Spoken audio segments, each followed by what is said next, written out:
முதலே சொல்லிடுறேன், இந்த வீடியோ ஒரு 18+. 18 வயசுக்கு மேல உள்ளவங்க மட்டும் இந்த வீடியோ பாருங்க.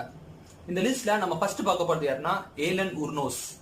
இந்த ஏலன் உர்னோஸ்ங்க யாருன்னா ஒரே வருஷத்துல ஏறக்குறைய 7 ஆம்பளைங்களை ஷூட் பண்ணி சாவடிச்சாங்க. அதுவும் எந்த இடத்துல ஷூட் பண்ணாங்கன்னா பிளாக் பாயிண்ட் ரேஞ்ச், அதாவது சென்டர் பாயிண்ட், ஆண்களோட ஆண் குயில ஷூட் பண்ணி துடிதுடிக்க சாவடிச்சாங்க. இவங்க ஏன் ஷூட் பண்ணாங்கன்ட்டு இவங்களை கூட்டி இன்வெஸ்டிகேஷன் பண்ணும்போது இவங்க என்ன சொல்றாங்கன்னா, இவங்க வாழ்க்கையில் நடந்த விஷயங்கள் எல்லாத்தையுமே சொல்றாங்க. இவங்க வாழ்க்கையில சின்ன வயசுல இருந்தே நிறைய ஆண்களால பாலியல் வளர்க்கறதுக்கு ஆளாயிருக்காங்க. இவங்க தாத்தா, இவங்க அண்ணன், இவங்க தம்பி, இவங்க ஃப்ரெண்ட்ஸ்னு நிறைய ஆண்கள் இவங்கள பாலியல் பலாத்காரம் பண்ணியிருக்காங்க. இதனால இவங்களுக்கு ஆண்களே பிடிக்காது அப்படின்னு ஒரு பெரிய மென்டாலிட்டி வந்துருச்சு.